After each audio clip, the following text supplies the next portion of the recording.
20 जुलाई 1969 वो ऐतिहासिक दिन था जब पूरी दुनिया की नज़रें चांद पर टिकी हुई थी, क्योंकि पहली बार कोई इंसान चांद पर उतरने वाला था। इस मिशन को अपोलो 11 नाम दिया गया।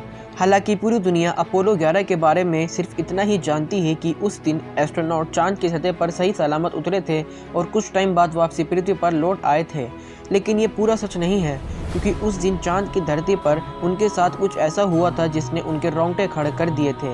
ये बात आज से करीब 51 साल पहले की है, जब अमेरिका अपने कई असफल प्रयासों के बाद अपोलो 11 को चांद पर भेजने की तैयारी कर रहा था। सारी तैयारियों के बाद अपोलो 11 को 16 जुलाई 1969 को पृथ्वी से लॉन्च किया गया। लॉन्च करने के 4 दिन बाद ये चंद्रमा की सतह के बेहद नज़दीक पहुंच चुका था, यानी अगले कुछ ही पलों में अपोलो 11 का चंद्रयान ईगल अपने निर्धारित स्पॉट पर उतरने को तैयार था।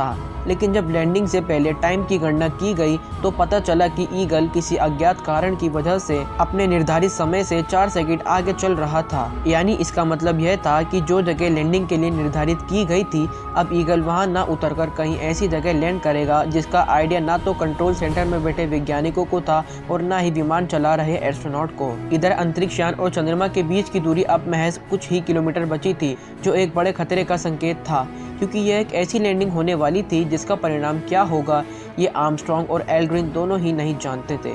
इतना काफ़ी नहीं था कि तभी अचानक उनके विमान में मौजूद कंप्यूटर भी एरर शो करने लगा, जिसके चलते विमान की ऑटोमेटिक प्रणाली बाधित होने लगी। उधर लैंडिंग का समय भी अब धीरे धीरे नजदीक आ रहा था। अब ये आर्मस्ट्रॉन्ग को तय करना था कि विमान को एक विशालकाय क्रेटर में उतारने दें या फिर इसका कंट्रोल अपने हाथों में लेकर इसकी लैंडिंग ऐसी जगह करवाएं जिससे उनकी और विमान दोनों की जान बच सके। सो आर्मस्ट्रॉन्ग ने स्थिति की गंभीरता को मापते हुए विमान का कंट्रोल अपने हाथों में ले लिया और 20 जुलाई रात करीब 8:17 पर ईगल की सफल लैंडिंग करवा दी। आपको बता दें कि आर्मस्ट्रॉन्ग द्वारा चुनी गई जगह को खुद उन्होंने ही ट्रैंक्विलिटी बेस का नाम दिया था, जहां गर्व के साथ आर्मस्ट्रॉन्ग और एल्ड्रिन ने पहली बार कदम रखे थे और फिर वहां अपने देश का झंडा लहराया था।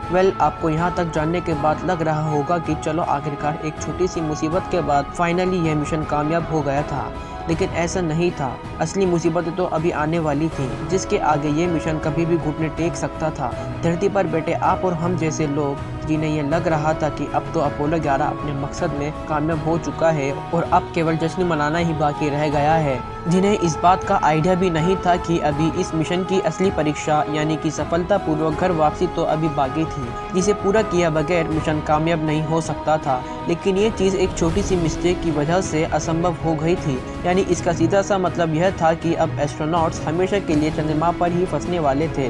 दरअसल हुआ यूं कि चंद्रमा पर लैंडिंग के तुरंत बाद विमान के इंजन में मौजूद फ्यूल पाइप में दबाव बढ़ने लगा, क्योंकि चंद्रमा पर टेम्परेचर काफी कम होने के कारण फ्यूल पाइप में मौजूद नमी अब बर्फ में बदल चुकी थी, जिसके कारण पाइप का दबाव तय मापदंडों से काफी ज्यादा हो चुका था। हालत ये हो चुकी थी कि नासा अपने एस्ट्रोनॉट्स को ये आदेश देने ही वाला था कि विमान को तुरंत खाली कर दे, क्योंकि वो दबाव इतना ज्यादा था कि विमान किसी भी समय ब्लास्ट कर सकता था और अगर ऐसा होता तो एस्ट्रोनॉट्स हमेशा हमेशा के लिए चंद्रमा पर ही फंस कर रह जाते। लेकिन उनकी खुशकिस्मती ही थी कि कुछ समय बाद बर्फ पिघलने लगी, जिसके कारण पाइप का प्रेशर नॉर्मल हो गया।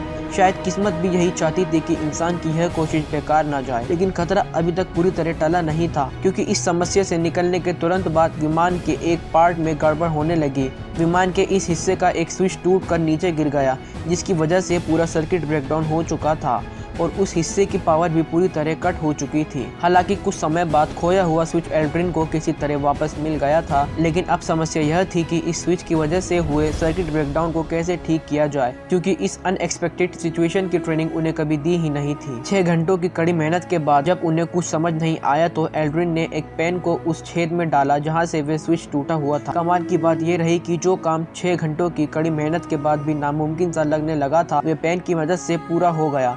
एल्ड्रिन की सूझबूझ के कारण विमान की वो बंद पड़ी यूनिट फिर से चलने लगी। अब जब सब कुछ ठीक हो गया था तो अब वक्त था घर वापसी का।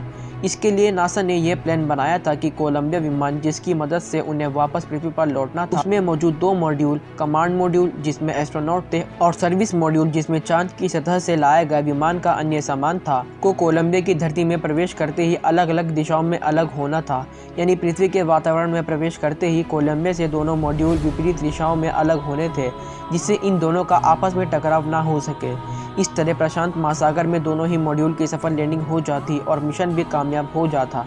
लेकिन शायद इम्तिहान की घड़ी अभी खत्म नहीं हुई थी।